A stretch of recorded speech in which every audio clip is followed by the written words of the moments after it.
आज अपन बात करेंगे थॉमस हॉब्स के बारे में। आपको संपूर्ण जानकारी इस वीडियो में मिल जाएगी थॉमस हॉब्स के बारे में। देखिए, थॉमस हॉब्स का जन्म ब्रिटेन में हुआ था। ब्रिटेन में हुआ था। आज मैं क्या कर रहा हूँ कि पीपीटी से न पढ़ाकर मैं डायरेक्ट बोल रहा हूँ, जो मुझे थॉमस हॉब्स के बारे में जो मैंने पढ़ा है, वो आपको सरल भाषा में बताने की कोशिश कर रहा हूँ। तो आप एक बार इसे सुनने की कोशिश कीजिए, ना कि आप पढ़ने की कोशिश करें, ऐसा नहीं। मैं ज़्यादा लिख कर नहीं दे रहा हूँ आज। आज सिर्फ़ और सिर्फ़ कहानीनुमा आपको सुनाता हूँ कि थॉमस हॉब्स ने क्या-क्या किया था अपनी लाइफ़ में। वो आपके सामने सभी रख देता हूँ। तो आप ध्यानपूर्वक और अच्छे तरीके से समझने की कोशिश कीजिए कि थॉमस हॉब्स की फ़िलॉसफ़ी क्या है। देखिए, थॉमस हॉब्स का जब जन्म हुआ था, उससे पूर्व स्पेन की जो जल सेना थी, उसने इंग्लैंड पर आक्रमण किया था और उस समय पूर्ण रूप से पूरा भय का वातावरण बना हुआ था। तो उसमें उसका जन्म हुआ था। तो इनके बारे में कहा जाता है कि थॉमस हॉब्स का जन्म समय से पूर्व हो गया था। फिर थॉमस हॉब्स खुद कहते हैं कि वह भय को अपना जुड़वा भाई कहते हैं। और फिर आपने नाम सुना होगा, इंग्लैंड में चार्ल्स होते हैं, चार्ल्स प्रथम, द्वितीय, तृतीय ऐसे होते हैं। तो उसमें जो चार्ल्स प्रथम थे, उसके गुरु थे थॉमस हॉब्स। कह सकते हैं कि वो राजतंत्र का समर्थन करता होगा। तो थॉमस हॉब्स राजतंत्र का समर्थन करते थे। उनका जो एक प्रसिद्ध कथन है, ज्ञान का अंत शक्ति है, ये इनका प्रसिद्ध कथन है। उन्होंने अपनी जो पुस्तक डी कॉर्पर थी, उसमें लिखी थी। और इनकी आप एक महान पुस्तक देखेंगे, जो आपने बहुत बार सुना होगा, लेवियाथन। लेवियाथन भी थॉमस हॉब्स ने लिखी थी। इसके बाद इनके बारे में अपन आगे देखेंगे, तो उन्होंने सोशल कॉन्ट्रैक्ट थ्योरी दी थी कि राज्य का किस प्रकार जन्म हुआ है, वो भी अपन पढ़ेंगे। इससे पहले आपको थोड़ी-थोड़ी इनकी अध्ययन पद्धति बता देता हूँ। इन्होंने क्या किया कि राजनीति का जो अध्ययन था, वो ज्यामिति, भौतिकी और विज्ञान की सहायता से किया। थॉमस हॉब्स की जो अध्ययन पद्धति है, वो यांत्रिक भौतिकवाद और वैज्ञानिक भौतिकवाद दोनों तरीके की अपन कह सकते हैं।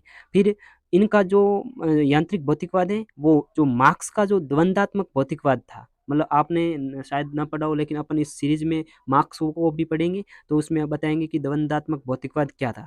तो जो मार्क्स का जो द्वंद्वात्मक भौतिकवाद था, उससे अलग है, मतलब इसका थॉमस हॉब्स का यांत्रिक भौतिकवाद। हॉब्स के अनुसार क्या है कि भौतिक अणु स्वतः गतिशील होते हैं, मतलब अपने आप गतिशील होते हैं। और मार्क्स कहता है कि भौतिक भौतिक अणु स्वतः गतिशील नहीं होते हैं, उसे बाहर से कोई गति प्रदान करता है। मतलब बाहर से उन पर कोई अभिक्रिया होती है, उससे गति प्रदान करता है और फिर उनका प्रवाह होता है। तो ये कहते हैं कार्ल मार्क्स, और थॉमस हॉब्स इसके अलग कहते हैं। फिर अपन थॉमस हॉब्स को कह सकते हैं कि ये विशुद्ध भौतिकवादी विचारक थे, बिल्कुल कह सकते हैं। और हॉब्स के अनुसार व्यक्ति और संपूर्ण विश्व भौतिक अणुओं के संग्रह से निर्मित हुआ है। तो दोनों को एक समतल रखते हैं। और इनकी एक और बात कहेंगे, तो ये जो राजनीति के अध्ययन में इन्होंने किसी भी प्रकार से इतिहास और नैतिकता का बिल्कुल प्रयोग नहीं किया। तो ये भी आप इनकी बात देख सकते हो। फिर इनके बारे में, इनकी लेवियथन बुक के बारे में, जैसे वो माइकल ऑक्सहार्ट हैं, उन्होंने बिल्कुल अंग्रेजी साहित्य का इसको सर्वश्रेष्ठ रचना भी कहा था। फिर राज्य की प्रकृति के बारे में थॉमस हॉब्स ने क्या कहा, तो इन्होंने जो सोशल कॉन्ट्रैक्ट थ्योरी दी थी, उसमें कहा था कि जो राज्य का निर्माण है, वो लोगों के द्वारा हुआ है, ना कि किसी देवीय सिद्धांत से हुआ है। वो बिल्कुल कहते हैं कि व्यक्तियों व समूहों ने आपस में मिलकर राज्य का निर्माण किया है। और ऐसा नहीं है कि कोई भगवान आए हैं और भगवान ने किया हो, ऐसा नहीं। तो वो बिल्कुल सर्व सत्ता को नकारते थे, और उन्होंने कहा कि राज्य का निर्माण व्यक्तियों के द्वारा हुआ है।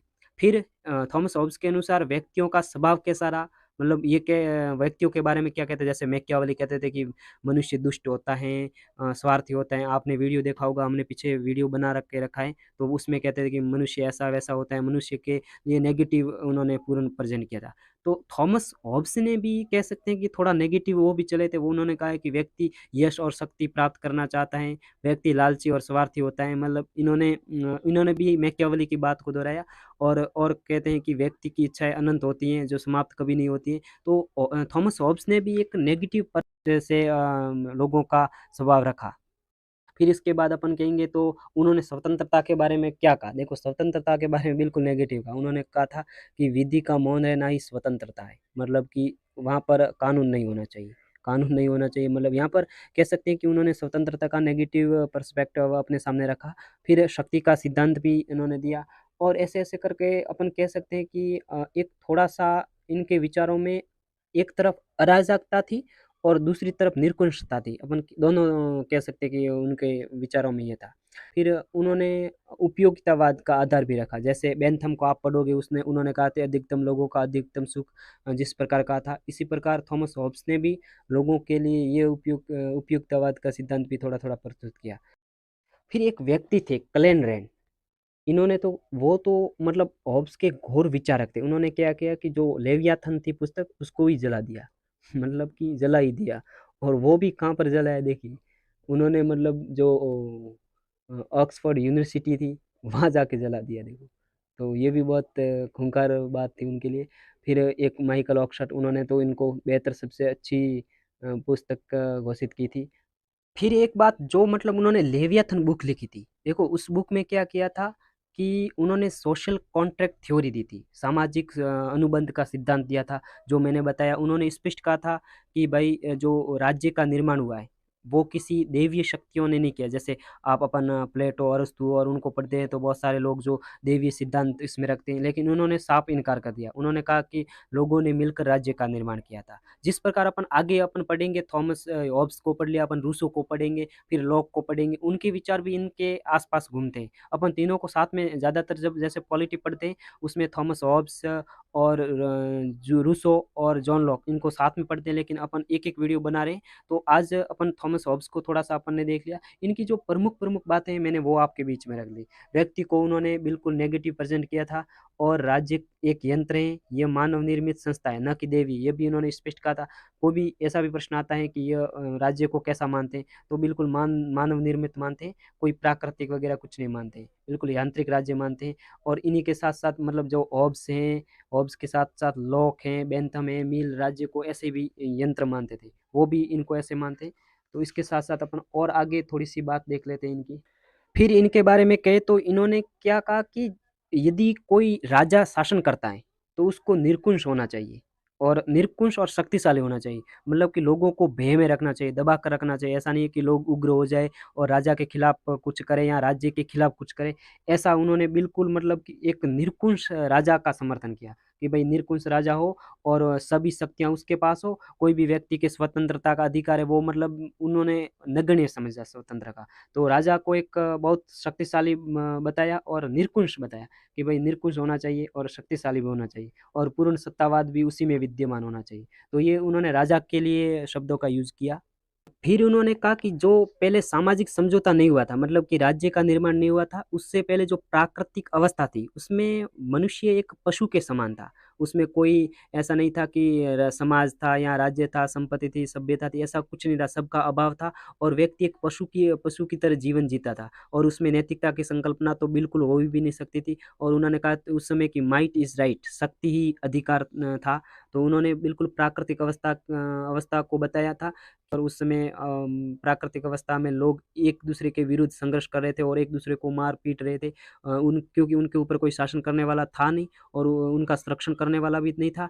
और जैसे ही लोगों ने मिलकर राज्य बनाया, तो उनको एक संरक्षण करने वाला राजा मिल गया, और फिर लोगों ने ही मिलकर राज्य बनाया, न कि देवीयता के आधार पर राज्य का निर्माण हुआ। देखो इनडायरेक्टली अपन थॉमस हॉब्स को देखें, तो वो जो राज्य का धर्म था या धार्मिक मान्यताओं के बिल्कुल विरुद्ध थे। बिल्कुल वो कहते थे कि धार्मिक मान्यताएँ नहीं होनी चाहिए और धर्म-वर्म कुछ नहीं है। तो कह सकते हैं कि वो धर्म के बहुत विरुद्ध थे, क्योंकि वो ऑक्सफोर्ड विश्वविद्यालय में पढ़ रहे थे, और इसी के वहाँ के स्टूडेंट थे, तो बिल्कुल वो धर्म को नहीं मानते थे, धर्म के खिलाफ वो जा रहे थे। तभी तो उन्होंने कहा कि राज्य का निर्माण व्यक्तियों ने किया, वरना यहाँ कोई धार्मिक व्यक्ति होता तो कहता कि राज्य का निर्माण देवीय संस्था ने किया, ऐसा भी कह सकता था। तो वो धर्म के बिल्कुल विरुद्ध थे।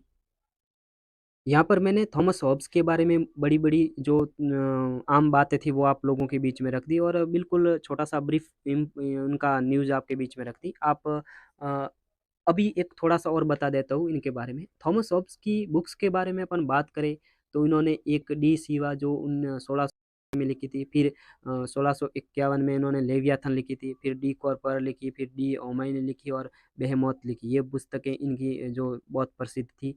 इनमें से सबसे प्रसिद्ध बुक आपको लेवियाथन याद रखनी है। कभी भी प्रश्न आ जाए, आता है हर बार जब भी प्रश्न आता है थॉमस हॉब्स के बारे में, बुक्स के बारे में, तो लेवियाथन का आता है कि लेवियाथन पुस्तक किसने लिखी थी? तो थॉमस हॉब्स ने लिखी थी। यहाँ पर अपने बहुत बार लेवियाथन का ज़िक्र किया है। तो एक थोड़ा-सा लेवियाथन के बारे में देख लेते हैं कि लेवियाथन कैसी बुक थी। देखो लेवियाथन का अर्थ अपन कहें तो कह सकते हैं कि विशाल समुद्री राक्षस। इसका अर्थ होता है अपन शाब्दिक अर्थ देखें तो विशाल समुद्री राक्षस कह सकते हैं। यहाँ पर अपन देखेंगे कि थॉमस हॉब्स ने जो लेवियाथन लिखी है, इसमें मुख्य बातें क्या थी? तो मैं बिल्कुल आपके सामने एज़ इट इज़ रख देता हूँ। उन्होंने इसमें लिखा था कि आधुनिक राज्य के उद्भव की व्याख्या की इस एक तो और इसमें उन्होंने तर्क दिया था। मैंने पहले आपको बता दिया कि प्राकृतिक अवस्था में मनुष्य एक अराजक और हिंसक जीवन जीते थे, जिन्हें जिसे इन्होंने सभी के खिलाफ सभी का युद्ध कहा। देखो ये शब्द याद रखना कि सभी के खिलाफ सभी का युद्ध किस पुस्तक में किसने कहा? तो ये भी प्रश्न आ सकता है। तो ये लेवियाथन पुस्तक में थॉमस हॉब्स ने कहा था। तो ये मैंने आपको बता दिया प्रमुख जो प्राकृतिक अवस्था वगैरह बता दिया। ये इस इनके पुस्तक की प्रमुख बातें थी। इतनी थी लेवियाथन और इतनी पूर्ण रूप से थॉमस हॉब्स के बारे में बात थी। बहुत सारी बातें जो मैंने आपको बताने की कोशिश की और बताने में सफल हुआ हूँ। तो चैनल को अवश्य सब्सक्राइब कर लीजिए। आगे और वीडियो बनाएँगे अपन और नेक्स्ट थिंकर का। तो जुड़े रहिए चैनल पर, सब्सक्राइब कर लीजिए। Thank you so much.